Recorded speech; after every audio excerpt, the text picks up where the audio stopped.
Hi guys, welcome to our YouTube channel RKP online classes.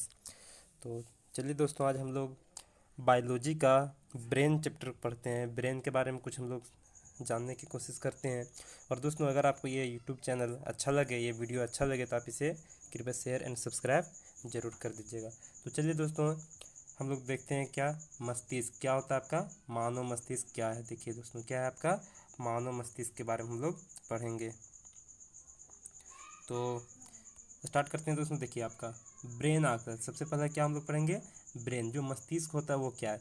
तो सबसे पहला number हम लोग देखते हैं दोस्तों, क्या है ब्रेन के बारे में हम लोग पढ़ेंगे। सबसे पहले ब्रेन का स्टडी होता है। क्या होता है आपका ब्रेन का स्टडी होता है। तो दोस्तों, ब्रेन का स्टडी क्या होगा, आपका न्यूरोलॉजी होता है। इसलिए दोस्तों, अगर किसी का ब्रेन से प्रॉब्लम होता है तो वो न्यूरोलॉजिस्ट के पास जाते हैं।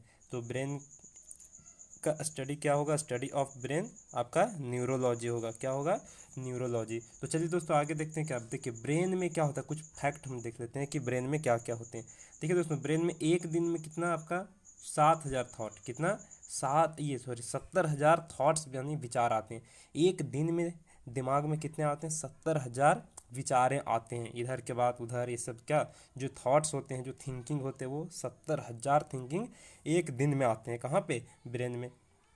आगे देखते हैं क्या है दोस्तों, जन्म से मृत्यु तक। देखिए, जन्म से मृत्यु तक आदमी अपने ब्रेन का मात्र 4% ही यूज कर पाता है। ये बहुत ही टॉप फैक्ट है। आप पूरा ब्रेन को यूज नहीं कर पाएंगे। आप जब से जन्म हुआ और मृत्यु तक कितना परसेंट को यूज कर पाते हैं, ब्रेन को मात्र 4% तक ही यूज कर पाते हैं। तो हम लोग तो उतना भी नहीं यूज कर पाते, 1-2% यूज कर पाते। जो 4% यूज करते हैं वो काफ़ी टैलेंटेड होते हैं। जैसे आपका एल्बर्ट आइंस्टीन है, ये लोग 3 पॉइंट समथिंग % यूज किए थे। आगे देखते हैं, मरने के बाद ब्रेन 7 मिनट तक एक्टिव रहता है। देखिए दोस्तों, क्या बोल रहा है, हम लोग मर भी जाएंगे, इसके 7 मिनट तक आपका ब्रेन एक्टिव रहेगा। ब्रेन क्या रहता है आपका, एक्टिव रहता है।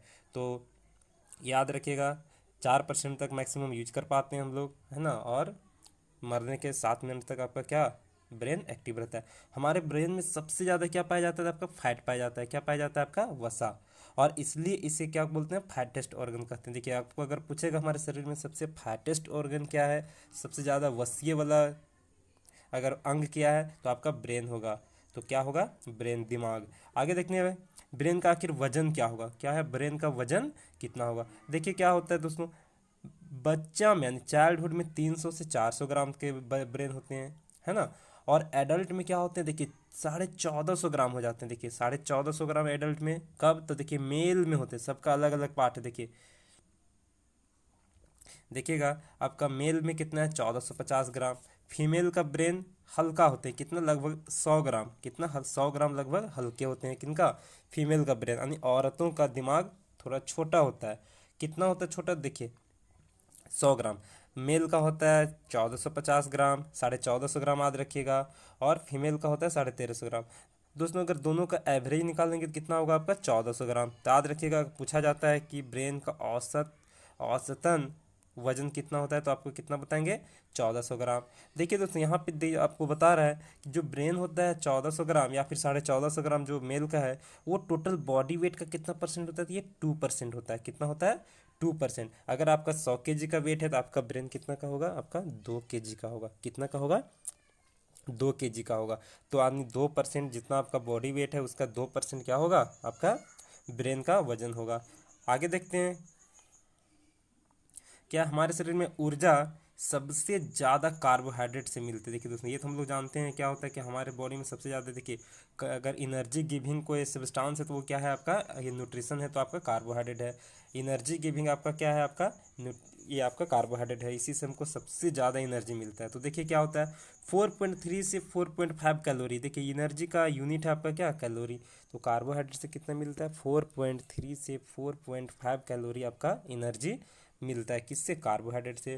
तो आगे देखते हैं, प्रोटीन से कितना मिलता है। तो देखिए प्रोटीन से आपका कितना मिलता है, आपका 4.5, यानी 4.5 जो मिलता है वो किससे मिलता है, आपका प्रोटीन से मिलता है। कितना, किससे मिलता है, आपका प्रोटीन से मिलता है। अगर लिपिड बोला जाए यानी फैट, फैट अगर बोला जाए तो ये 9.3। देखिए आपका ये सबका लगभग दोगुना, यानी फैट से आपका दोगुना क्या एनर्जी मिलता है। इसीलिए आपको फैट कम लेना चाहिए, क्या कि उसका काफ़ी एनर्जी, और लेंगे तो उसका क्या होना चाहिए, यूज करना चाहिए।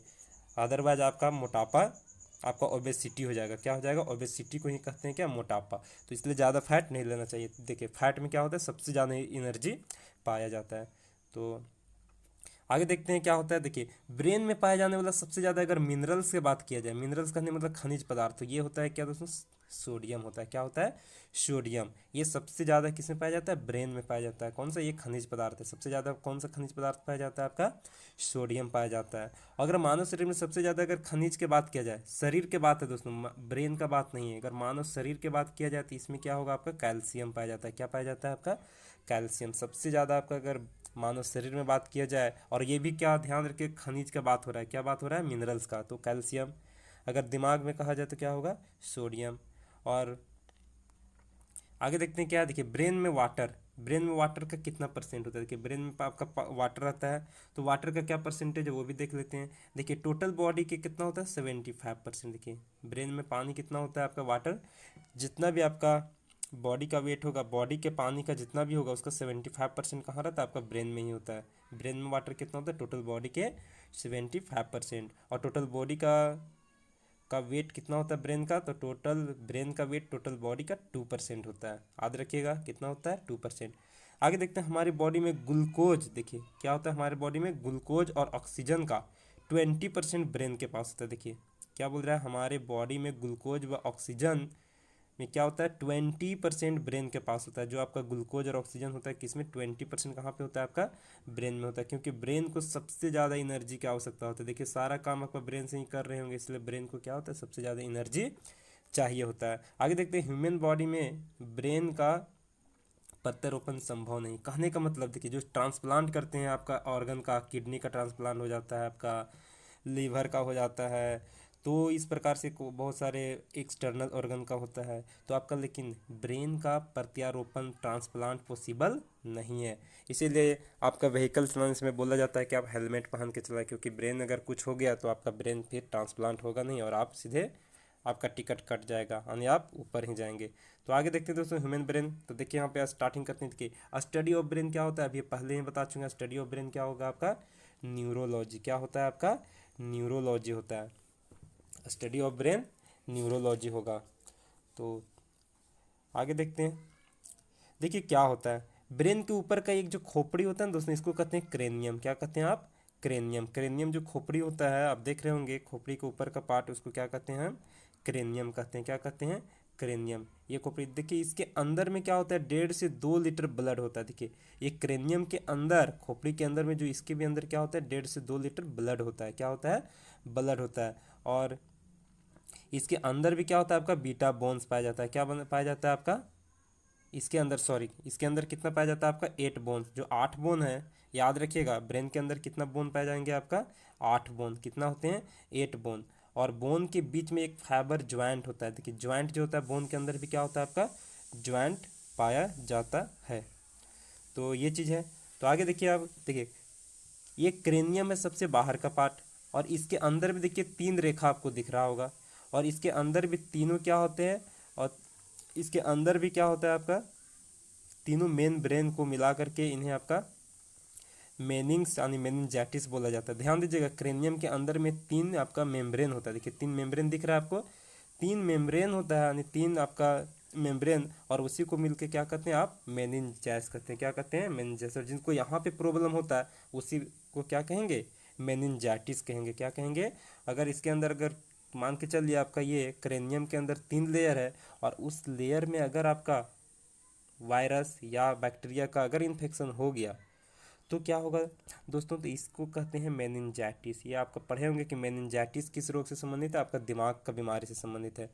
तो ये आपको याद रखना है। कहाँ पे होता है आपका?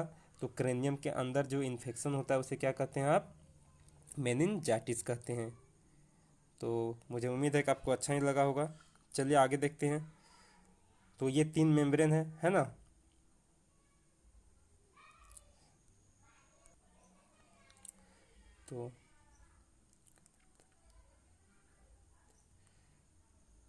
तो देखिए यहाँ पे 3 आपका मेम्ब्रेन है, और वो तीनों मेम्ब्रेन का नाम क्या है? देखिए पहला आपका क्या है? आपका ड्यूरोमीटर। क्या है नाम दोस्तों? देखिए पहला आपका है वो ड्यूरोमीटर है, उसके बाद क्या है आपको आर्कोनॉइड है, इसका बीच वाला जो है क्या है आपका आर्कोनॉइड है, क्या है आर्कोनॉइड। और सबसे अंदर का जो है वो क्या है दोस्तों पायोमीटर है, याद रखिएगा सबसे अंदर का क्या है पायोमीटर। तो ये उतना इंपॉर्टेंट नहीं लेकिन फिर भी आपको याद रखना है। देखिए जो तीन लेयर है आपका क्रेनियम के अंदर तीन लेयर है, वो पहला कौन है आपका, पहला जो फर्स्ट मेम्ब्रेन उसको कहते हैं ड्यूरोमीटर, क्या कहते हैं ड्यूरोमीटर।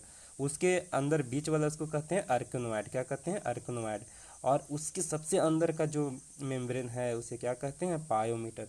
तो याद रखिएगा। देखिए पायोमीटर में क्या होता है, पायोमीटर के अंदर में आपका ब्लड वेसल और न्यूरॉन दोनों होते हैं। पायोमीटर के अंदर क्या होते हैं आपका ब्लड वेसल होते हैं, और यानी कि ब्लड वेसल जैसे ब्लड पास होते हैं, और न्यूरॉन दोनों होते हैं। तो हम लोग अभी नर्वस सिस्टम के ही पार्ट ब्रेन पढ़ रहे हैं। नर्वस सिस्टम में यानी तंत्रिका तंत्र में दोस्तों दो चीज़ पढ़ा जाता है। एक तो आपको आ जाएगा कि ब्रेन हो गया, और एक आपका आता है मेरुरज्जु, जिसको कहते हैं स्पाइनल कोड, क्या कहते हैं स्पाइनल कोड, जो मेरुरज्जु होता है। तो उन यही दो चीज़ों के बारे में हम लोग अध्ययन करते हैं, तभी हम लोग ब्रेन देख रहे हैं।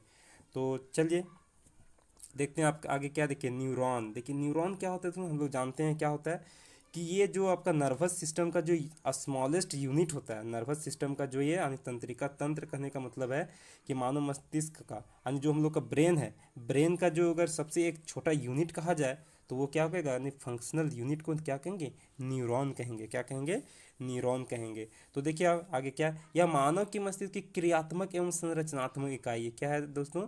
देखिए neuron is the functional and structural unit of our brain. क्या बात कर रहा है, देखिए मानव के मस्तिष्क की जो ह्यूमन ब्रेन है उसका फंक्शनल एंड स्ट्रक्चरल यूनिट होता है कौन, न्यूरॉन होता है। याद रखिएगा, कोई भी ज़्यादा दिक्कत नहीं होना चाहिए। बोल रहा है मानव के मस्तिष्क की क्रियात्मक एवं संरचनात्मक इकाई को क्या कहते हैं, न्यूरॉन कहते हैं। आगे बोल रहा है कि यह मानव शरीर की सबसे लंबी, याद रखिएगा सबसे लंबी एवं सबसे बड़ी कोशिका है। अगर पूछेगा कि मानव की सबसे लंबी कोशिका क्या है तो आपका न्यूरॉन होगा, क्या होगा न्यूरॉन होगा, जिसको क्या कहते हैं तंत्रिका तंत्र कहते हैं, क्या कहते हैं तंत्रिका तंत्र। तो आगे देखते हैं। देखिए न्यूरॉन सेल में सबसे कम पुनर्निर्माण की शक्ति होती है, ये भी बहुत इंपॉर्टेंट। देखिए न्यूरॉन सेल जो होता है वो बहुत कम पुनर्निर्माण मतलब फिर से रीजनरेशन जो बन रहा होता है वो सबसे कम इसका शक्ति होता है, ये रीजनरेशन बहुत कम होते हैं। लेकिन सबसे ज़्यादा किस में रीजनरेशन होता है तो वो लीवर होता है। याद रखिएगा लीवर में अगर आप लीवर काट भी देंगे तो वो फिर से बन जाएंगे बहुत जल्दी। तो याद रखिएगा लीवर क्या होता है, लीवर में रीजनरेशन की शक्ति बहुत ज़्यादा होता है, और रीजनरेशन की शक्ति सबसे कम किस में होता है तो न्यूरॉन सेल में होता है, किस में होता है न्यूरॉन सेल में। और यह मानव शरीर की सबसे लंबी सेल है कौन, न्यूरॉन सेल है। आगे देखते हैं इसका कोशिका विभाजन नहीं होता है। देखिए न्यूरॉन सेल का क्या होता है आपका कोशिका विभाजन, सेल डिवीजन नहीं होता है, क्योंकि न्यूरॉन सेल में क्या पाया जाता है आपका सेंट्रोजोम पाया जाता है, क्या पाया जाता है आपका सेंट्रोजोम नहीं होता है। सेंट्रोजोम रहता है तो क्या करता है उसको सेल डिवीजन करता है, तो इसमें क्या सेंट्रोजोम नहीं पाया जाता है, जिसके कारण क्या होता है आपका सेल डिवीजन नहीं होता। देखिए दोस्तों सेंट्रोजोम आपको सेल चैप्टर में पढ़ चुके हैं, क्या पढ़े हैं कि इसका कोशिका विभाजन में काम आता है। देखिए सेंट्रोजोम का काम क्या है, सेल डिवीजन करने में काम आता है। अब बताइए अगर न्यूरॉन में सेंट्रोजोम होगा ही नहीं तो सेल डिवीजन होगा भी नहीं, है ना। आगे देखते हैं क्या होता है। देखिए ब्रेन ट्यूमर, देखिए ट्यूमर मीन्स होता है गांठ, ब्रेन में गांठ बन जाता है, क्या होता है गांठ बन जाता है। तो ब्रेन में देखिए क्या होता है, ब्रेन ट्यूमर कब होगा, कैसे होगा, क्यों होता है। देखिए आगे क्या होता है।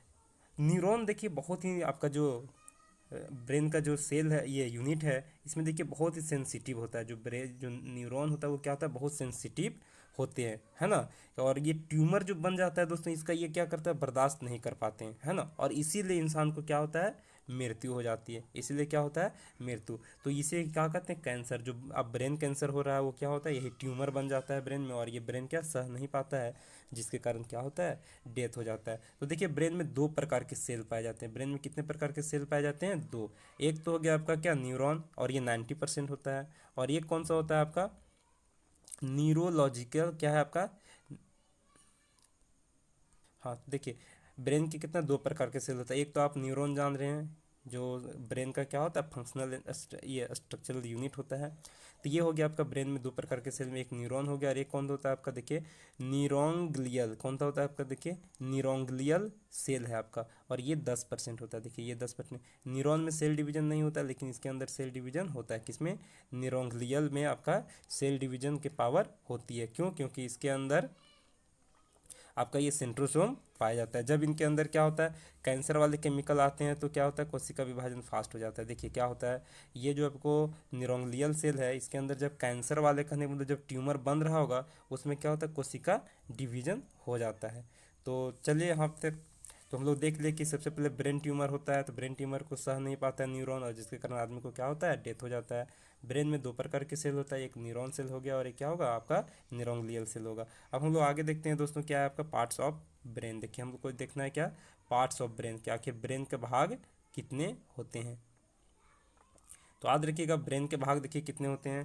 देखिए ब्रेन के मेनली हम लोग तीन भाग बांटेंगे। एक तो हम लोग कहेंगे क्या, फोरे फोरे ब्रेन। फोर ब्रेन होता है दोस्तों अग्र मस्तिष्क, जो आगे के भाग का मस्तिष्क होगा ना, उसे क्या कहेंगे, फोर ब्रेन कहते हैं। बीच का भाग जो होता है ब्रेन का, उसे क्या कहेंगे, मिड ब्रेन। क्या कहेंगे, मिड ब्रेन कहेंगे। और सबसे पीछे का होगा उसे कहते हैं दोस्तों हिंड ब्रेन। क्या कहेंगे, पार्श्व मस्तिष्क, हिंड ब्रेन। तो ये सभी आपका ब्रेन है। तो देखिए और सबका अलग अलग भाग होता है। देखिए आपका क्या है, जो फोर ब्रेन है, अग्र मस्तिष्क है, ये याद रखिएगा अग्र मस्तिष्क आपका फोर आगे वाला पार्ट है और ये सबसे बड़ा होता है। याद रखिएगा फोर ब्रेन क्या होता है, आपका सबसे बड़ा होता है। और देखिए फोर ब्रेन का भी पार्ट बांटा गया है। देखिए फोर ब्रेन भी आपका तीन भाग में बटा हुआ है। कौन भाग, कितने भाग में है, तीन भागों में बटे हैं। पहला को कहते हैं थैलेमस, क्या कहते हैं, थैलेमस। दूसरे को कहते हैं हाइपोथैलेमस। और जो तीसरे होते हैं उसे कहते हैं क्या, सेरेब्रम। क्या कहते हैं दोस्तों, सेरेब्रम। और सेरेब्रम को ही कहते हैं क्या, प्रमस्तिष्क। क्या कहते हैं, प्रमस्तिष्क। देखिए आपका फोर ब्रेन का तीन भाग है, आपका थैलेमस है, हाइपोथैलेमस है और आपका सेरेब्रम है। तो देखिए सबसे बड़ा ब्रेन का पार्ट कौन है आपका, फोर ब्रेन होता है सबसे बड़ा। अगर पूछा जाए कि सबसे बड़ा कौन ब्रेन होगा, तो आपका फोर ब्रेन होगा। फोर ब्रेन का कितने पार्ट हैं, तीन, थैलेमस है, हाइपोथैलेमस है और सेरेब्रम है। और अगर सबसे छोटा ब्रेन कहा जाए तो सबसे छोटा कौन होता है आपका, मिड ब्रेन होगा। कौन सा होगा, मिड ब्रेन। जो मध्य मस्तिष्क होता है, जो बीच में, वो क्या होते हैं, सबसे छोटा होते हैं। तो सबसे बड़ा आपका हो गया कौन सा, फोर ब्रेन। उसके बाद कौन होगा, हिंड ब्रेन। और उसके बाद सबसे छोटा कौन होगा आपका, मिड ब्रेन। तो आप देखते हैं हिंड ब्रेन, हिंड ब्रेन का भी कितना भाग है, तीन भाग है। सबसे पहले क्या होता है आपका, फोन्स होता है। क्या होता है, फोन्स होता है। देखिए सबसे इसका क्या है, एक पार्ट फोन्स। नेक्स्ट क्या होता है, मेडुला ओब्लंगाटा। क्या होता है आपका, मेडुला ओब्लंगाटा। देखिए मेडुला ओब्लंगाटा होता है। और कौन होता है दोस्तों, सेरेबेलम। याद रखिएगा सेरेब्रम में होता है। तो देखिएगा आपका क्या है, मेडुला ओब्लंगाटा आपका हो गया। और ये फिर क्या होगा आपका, सेरेबेलम। देखिए क्या होता है, सेरेबेलम। देखिए एक होता है सेरेब्रम और एक होता है आपका सेरेबेलम। क्या होता है, एक सेरेब्रम और एक सेरेबेलम। तो यहाँ पे आपको कंफ्यूज नहीं करना है। सेरेब्रम होता है आपका ये फोरब्रेन का पार्ट है, प्रमस्तिष्क कहते हैं। और सेरेबेलम का क्या होता है, हिंदी अनुमस्तिष्क होता है। क्या होता है, अनुमस्तिष्क होता है। क्या होगा, अनुमस्तिष्क। आगे देखते हैं, तो हम लोग स्टार्ट करते हैं। सबसे पहले हम लोग हिंड ब्रेन इधर से स्टार्ट करते हैं। देखिए हिंड ब्रेन क्या पढ़ेंगे, हिंड ब्रेन। और हिंड ब्रेन का पहला पार्ट क्या पढ़ेंगे आपका, सेरेबेलम। क्या पढ़ेंगे आपका, सेरेबेलम। देखिए सेरेबेलम का हिंदी क्या होगा, अनुमस्तिष्क। क्या होता है, अनुमस्तिष्क। और आप अनुमस्तिष्क को क्या कहते हैं, आप सेरेबेलम को ही कहते हैं छोटा दिमाग। कहा जाएगा कि आपका, कि ह्यूमन ब्रेन का सबसे छोटा दिमाग किसे कहा जाता है, तो सबसे छोटा दिमाग किसे कहा जाता है, तो छोटा दिमाग कहे जाने वाला कौन है आपका, सेरेबेलम। कौन होगा, सेरेबेलम।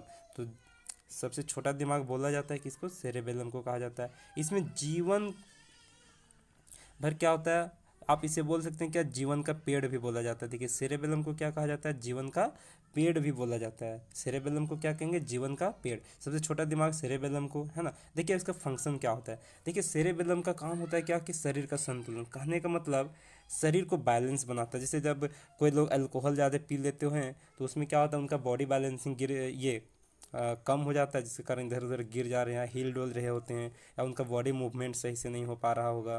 तो वो क्या होता है, उनका सेरेबेलम में ही इफेक्ट करता है। क्या होता है, सेरेबेलम। जब आप ज़्यादा एल्कोहल देंगे तो क्या किस में इफेक्ट पड़ेगा, सेरेबेलम में होगा। और क्या करता है, ये मसल मूवमेंट में काम करता है। देखिए दोस्तों इसका काम आता है कि सेरेबेलम का फंक्शन क्या है, तो शरीर का संतुलन रखना। दूसरा क्या है, मसल मूवमेंट में पेशियों का संकुचन करना, है ना। मसल मूवमेंट में आपका करना, आप क्या है, बोल चाल को कंट्रोल करना। देखिए आपका शरीर का संतुलन के साथ साथ क्या होगा, आपका एक्टिविटी, जो बोल चाल है, जो आपका लैंग्वेज वॉइस है, उसका भी क्या होगा, कंट्रोल कौन कर रहा होता है, आपका सेरेबेलम। किसका पार्ट है, हिंड ब्रेन का। किसका पार्ट है ये, हिंड ब्रेन का। तो देख लीजिए आप, किसका फंक्शन देख लिए, शरीर का संतुलन करता है ये। अगर ज़्यादा एल्कोहल लेंगे तो क्या होगा, आपका सेरेबेलम प्रभावित होगा। और जिससे आपका क्या होगा, मसल मूवमेंट का भी कंट्रोल कौन कर रहा होता है, आपका सेरेबेलम कर रहा होता है। कौन कर रहा होता है, सेरेबेलम। आगे देखते हैं, देखिए ये अल्कोहल वाला आगे, जब आप अल्कोहल ज़्यादा लेंगे सेरेबेलम प्रभाव पड़ेगा, और इसके कारण और क्या होता है, आपको थैलमस पर भी प्रभाव पड़ता है। थैलमस पर भी प्रभाव पड़ता है, और थैलमस के बारे में भी आगे पढ़ेंगे क्या होता है ये।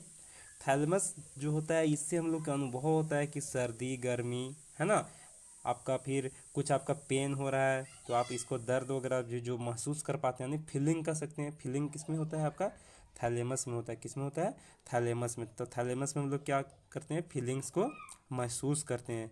फीलिंग्स को महसूस किस में करते हैं, थैलेमस में करते हैं। तो ये हो गया, हम लोग देख लिए क्या, हम लोग सेरेबेलम देखे, बॉडी कंट्रोल को कर रहा होता है कौन, सेरेबेलम। आगे देखते हैं क्या है, दूसरा पार्ट है मेडुला ओब्लंगाटा। दोस्तों ये बहुत ही अच्छा है, मेडुला ओब्लंगाटा। और देखिए मेडुला ओब्लंगाटा का काम क्या है, मेन आपको काम याद रखना है। देखिए फंक्शन, सबसे पहले ये किसका पार्ट है पूछेगा, मेडुला ओब्लंगाटा किस ब्रेन का पार्ट है, तो ये हिंड ब्रेन का पार्ट है। हिंड ब्रेन में कितना पार्ट था, 3 था, पॉन्स था, फिर आपका सेरेबेलम था, और मेडुला ओब्लंगाटा था, अनुमस्तिष्क जिसको सेरेबेलम कहते हैं। तो देखिए इसका फंक्शन क्या, मेडुला ऑब्लंगाटा का काम है सबसे पहले बायोलॉजिकल रिएक्शन करना। क्या है, जैविक क्रियाएं को करना। जो शरीर के अंदर आपका जो जैविक क्रियाएं हो रहा होगा उसे कौन करता है, जैसे जितना भी आपका शरीर के अंदर जितना भी क्रिया फंक्शन हो रहा है वो सब रिएक्शन करवाने का काम किसका है, मेडुला ऑब्लंगाटा का है। अब इसका भी कितना टैप है, आपका 2 टैप का है ना। तो जैविक क्रियाएं को कंट्रोल कौन कर रहा होता है, आपका मेडुला ऑब्लंगाटा। देखिए इसका 2 फंक्शन क्या क्या है। पहला तो एक हो गया आपका वाइटल रिएक्शन, देखिए क्या हो गया वाइटल, और एक होता है आपका एक्सेसरी रिएक्शन। देखिए ये आपका एक्सेसरी रिएक्शन हो गया कि आपका सहायक कर रहा होता है, लेकिन वाइटल क्या होगा, आपको जैविक क्रिया जो कर रहा होता है ज़्यादा रेंज में, जो ब्रॉड रेंज में काम करता है वो वाइटल रिएक्शन है। और जो एक्सेसरी रिएक्शन जो सहायक क्रिया जो मतलब कि आपका हेल्प करने का काम कर रहा है, वो क्या कर रहा है, आपका सहायक कर रहा है। देखिए वाइटल रिएक्शन में क्या होता है, ऐसी क्रियाएं जो हमारे बॉडी में होती है, क्या होता है, वैसी क्रियाएं जो हमारी बॉडी में होती है। और ये क्रियाएं क्या होती है, आपको अनैच्छिक होती है। देखिए अनैच्छिक मतलब इच्छा के अनुसार नहीं, वो अपने आप हो रहा होगा, वो क्या होगा, अनैच्छिक, आप उसे कंट्रोल नहीं कर सकते, है ना। और इनके ना होने पर भी क्या होता है, आपका मृत्यु हो जाता है। कहने का मतलब है कि आपका अनैच्छिक है, इच्छा के अनुसार आप नहीं उसे कर सकते।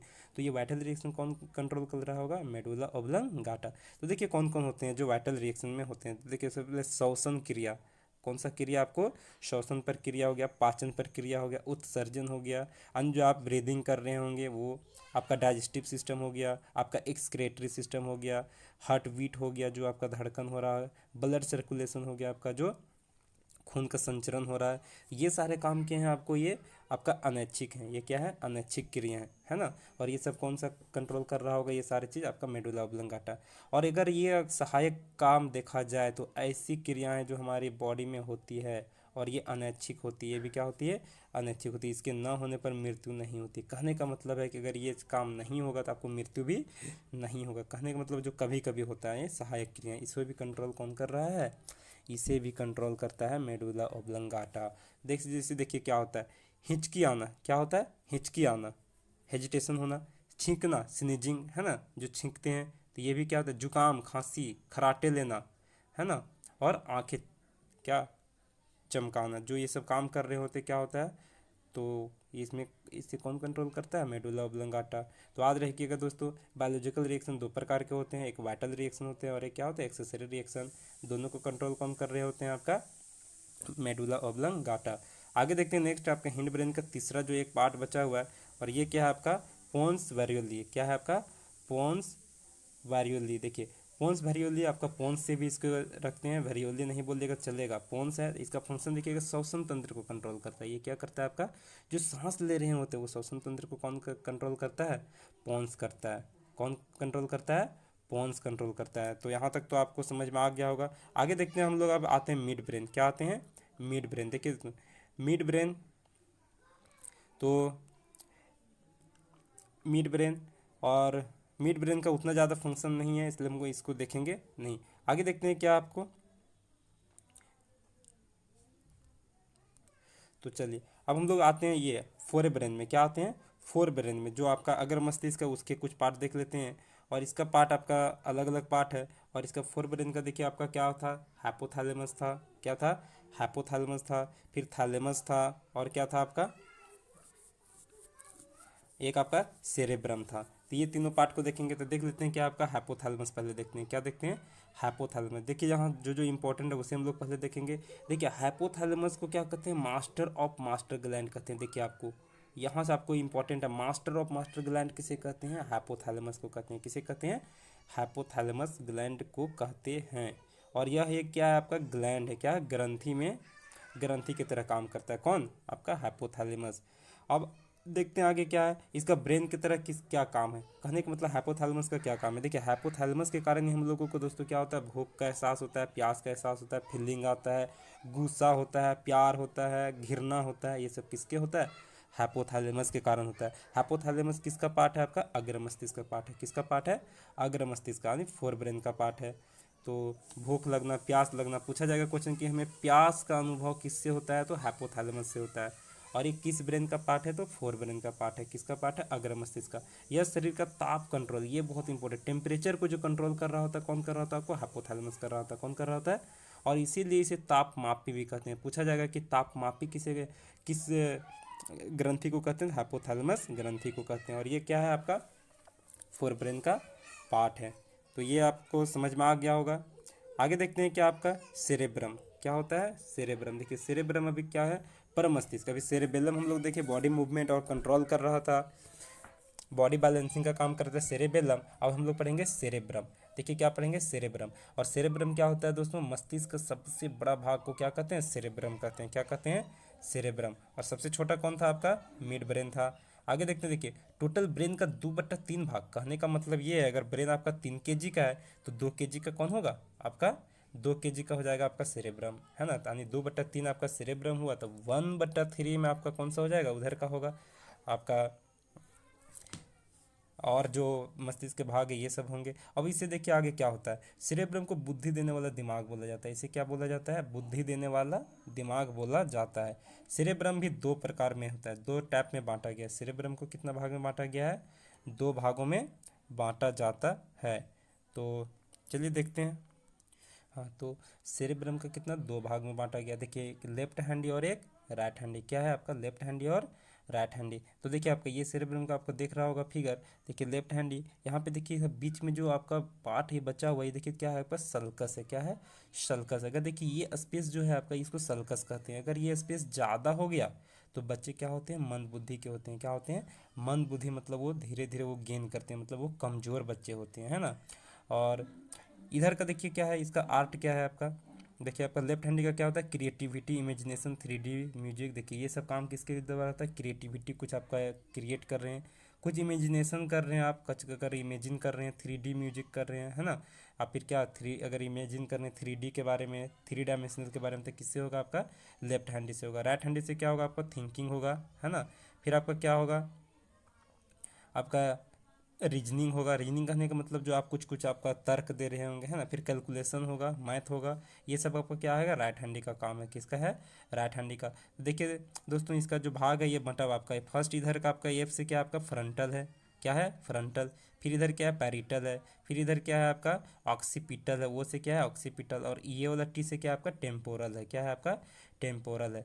तो ये देखिए आपके देखते हैं राइट वाला जो होता है वो सेरेब्रम लेफ्ट को, और लेफ्ट वाला राइट को कंट्रोल करता है। कहने का मतलब ये है जो राइट वाला जो होगा वो राइट वाला का कंट्रोल कौन करता है? लेफ्ट वाले को। यानी राइट वाला जो आपका राइट हैंड है वो किसको कंट्रोल कर रहा होगा? लेफ्ट वाले को। और लेफ्ट वाला किसको कंट्रोल कर रहा होगा? राइट को। आगे देखते हैं क्या, अगर हम लेफ्टी हैं तो इसका मतलब क्या है? आपका लेफ्ट सेरेब्रम ज़्यादा डेवलप है। देखिए याद रखिएगा, अगर आप लेफ्टी सब कुछ काम कर रहे हो उसका मतलब आपका क्या होगा? लेफ्ट सेरेब्रम ज़्यादा डेवलप होगा। अगर आप राइट राइट हैंड से, उसका मतलब आपका राइटी जो राइट साइड का जो आपका सेरेब्रम है वो क्या होगा? ज़्यादा डेवलप होगा। तो आगे देखते हैं। देखिए सेरेब्रम का कितना भाग में बांटा गया? ध्यान दीजिएगा, सेरेब्रम का 5 भागों में बांटा गया। सेरेब्रम को कितना भाग में बांटा गया है? 5 लोब में बांटा गया। 5 लोब में बांटा गया। तो फर्स्ट को देखिए एफ से क्या होता है? Frontal lobe. क्या होता है? Frontal lobe. और देखिए पी से क्या होता है? Parietal lobe. क्या होता है? Parietal lobe. और इधर आपका देखिए ओ से क्या होता है? आपका ऑक्सीपिटल लोब। क्या होता है? ऑक्सीपिटल। और टी से क्या होता है? आपका टेम्पोरल लोब। क्या होता है? टेम्पोरल। और ये एच से क्या होता है? आपका हिपोकैम्पस। क्या होता है दोस्तों? हिपोकैम्पस। और ये सबका अलग अलग काम है। देखिए फ्रंटल लोब आपका फ्रंट वाला का क्या काम होता है? देखिए पर्सनालिटी डेवलप का काम कौन कर रहा होता है? आपका फ्रंटल लोब कर रहा होता है। कौन कर रहा होता है? व्यक्तित्व विकास कौन करता है? Frontal lobe. कौन करता है? आपका फ्रंटल लोब। इसमें आपका देखिए क्या क्या आता है। देखिए आपका आदास्त जो होता है, जो आप सोच रहे हैं, आद कर रहे हैं, आदास्त आपका किस में आता है? आपका आदास्त वाला फ्रंटल लोब में आता है। और क्या आता है आपका? Decision making. आप डिसीजन ले रहे होंगे, क्या होगा? ये भी फ्रंटल लोब में आता है। यानी बुद्धिमत्ता, है ना। और बुद्धिमान जो भी करे, आप सबसे पहले नंबर याद रखिएगा कि जो पर्सनालिटी डेवलप किस में होता है? फ्रंटल में होता है। और आपका क्या आ जाएगा? जो आप डिसीजन मेकिंग, कोई चीज़ का निर्णय ले रहे हैं कि ये करेंगे कि नहीं करेंगे, वो डिसीजन मेकिंग किससे होता है? आपका फ्रंटल लोब से होता है। किससे होता है? फ्रंटल लोब से होता है। तो फ्रंटल लोब का काम आप देख लिए, आपका थिंकिंग हो गया, पर्सनालिटी डेवलपमेंट हो गया, डिसीजन मेकिंग हो गया, और आप एक कंसंट्रेशन पावर इसी में जोड़ दीजिए, क्या होगा? कंसंट्रेशन पावर बोल सकते हैं। फिर आप इसे विजडम, बुद्धिमानी बोल सकते हैं, इंटेलिजेंस पावर बोल सकते हैं, मेमोरी फॉर्मेशन बोल सकते हैं, जो आदास्त निर्माण होता है। ये सारे किसका काम है? आपका फ्रंटल का काम है। किसका है? फ्रंटल का। अब आगे आपके देखते हैं पैरिटल लोब में। किस में आते हैं? पैरिटल लोब में। देखिए पैरिटल लोब में क्या होता है दोस्तों? लॉजिकल रीजनिंग होता है। जो ये लॉजिकल रीजनिंग करने का मतलब, आप जो मैथमेटिक्स कैलकुलेशन कर रहे होते हैं, है ना, कैलकुलेशन शक्ति होता है, किसी का फास्ट कैलकुलेशन कर पाते हैं, कोई कम स्लो कैलकुलेशन करते हैं, तो ये किसका डिपेंड करता है? ये पैरिटल लोब पे डिपेंड करता है। अगर किसी का पैरिटल लोब ज़्यादा डेवलप कर रहे हैं, तो ज़्यादा डेवलप आपको ज़्यादा यूज करने से होगा। अगर आप ज़्यादा दिमाग का यूज कर रहे हैं तो आपका ज़्यादा ये डेवलप होगा, है ना। और ये कब डेवलप होगा? ये डेवलप आपको प्रैक्टिस से होगा। जितना प्रैक्टिस करेंगे उतना आपका न्यूरॉन क्या होगा? विकसित होगा। तो आपका पैरिटल लोब से क्या होगा? याद रखिएगा, पैरिटल लोब से आपका आपका कर सकते हैं लॉजिकल रीजनिंग, मैथ कैलकुलेशन, ये सब काम कर सकते हैं। किससे? आपका पैरिटल से। आगे देखते हैं क्या आपका ऑक्सीपिटल लोब। कौन सा आपका ये? Occipital lobe. देखिए इससे क्या होता है आपको? ऑक्सीपिटल से कुछ नहीं होता, आपका ड्रीम फॉर्मेशन होता है। क्या होता है आपको? ड्रीम मतलब सुनने वाली बात। कहने का मतलब जो आप ड्रीम, सपना देख रहे होंगे, हम ये करेंगे, वो करेंगे, हवाई जहाज़ पे उड़ेंगे, ये सब क्या होता है? आपका ऑक्सीपिटल लोब से आपका ये क्या होता है? ड्रीम वाला आप काम कर रहे होते हैं। किससे कर रहे होते हैं? ड्रीम वाला काम कर रहे होते हैं।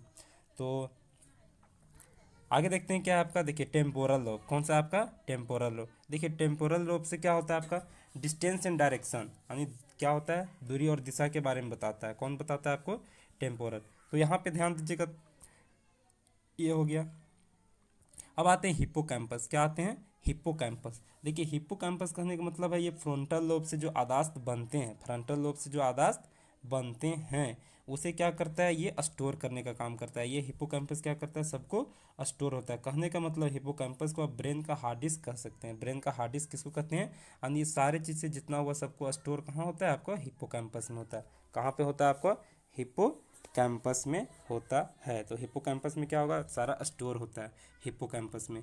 तो तो देख लीजिए थोड़ा सा फिर से रिवीजन क्या होगा। देखिए सेरेब्रम को 5 भाग में बांटा गया है: frontal lobe, occipital lobe, parietal lobe और टेम्पोरल लोब और हिप्पोकैम्पस लोब।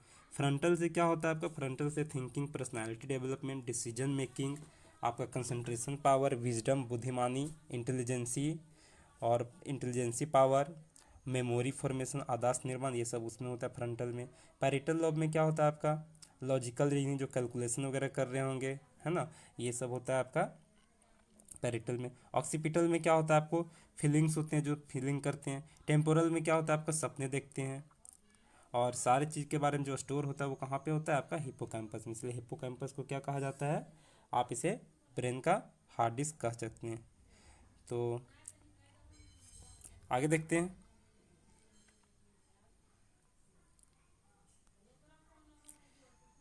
देखिए आगे देखते हैं मेरुरज्जु। ये स्पाइनल कोड है। स्पाइनल कोड क्या होता है? हम अभी पढ़े थे कि जो हम लोग पढ़ते हैं क्या, जो नर्वस सिस्टम होता है उसमें आपको एक ब्रेन पढ़ना रहता है और एक क्या पढ़ना रहता है? आपका स्पाइनल कोड पढ़ना रहता है ना। तो ये सेकेंडरी ब्रेन है ना। जब दिमाग आपका बिजी रहता है तो स्पाइनल कोड काम करता है। देखिए जब आपका ब्रेन क्या रहता है? जब बिजी रहता है, इसे सेकेंडरी ब्रेन कहते हैं। किसको? स्पाइनल कोड को। जब आपका दिमाग बिजी रहता है तो कौन काम करता है? आपका स्पाइनल कोड काम करता है। और खतरे की सूचना, जैसे आपके कुछ खतरे का सूचना है, तो ये कि ब्रेन के अंदर कौन जाता है? आपका न्यूरॉन ब्रेन के अंदर देता है। कौन देता है? स्पाइनल कोड, जिसको मेरुरज्जु कहते हैं। मेरुरज्जु के थ्रू ही कहते हैं। तो देखिए मेरु ब्रेन के अंदर में आपका न्यूरॉन कितना होता है? 12 पेयर होते हैं, है ना। और स्पाइनल कोड के अंदर में आपका जो नर्व होते हैं वो कितना होते हैं? 31 पेयर। देखिए ब्रेन के अंदर नर्व कितने होते हैं? 12 पेयर। और स्पाइनल कोड के अंदर नर्व कितने होते हैं? 31 पेयर। और इनका काम क्या होता है? Reflex reaction. देखिए रिफ्लेक्स रिएक्शन कहते हैं मतलब अपवर्ती क्रियाएं। ये अपवर्ती क्रियाएं को कंट्रोल कौन कर रहा होता है? आपका स्पाइनल कोड कर रहा होता है। कहने का मतलब है जैसे किसी को आपको गर्म पानी लगाना या फिर क्या होता है सुई लगाना, ये सब क्या होता है उसको जो इन्फॉर्मेशन मिलता है हमको गर्म पानी से डाला जा रहा है, हमको सुई चुभोया जा रहा है, तो ये सब का आपका जो एहसास दिलाता है ये कौन करवा रहा था आपका मेरुरज्जु करवाता है। कौन करवाता है? मेरुरज्जु यानी स्पाइनल कोड। तो ये था आपका ब्रेन का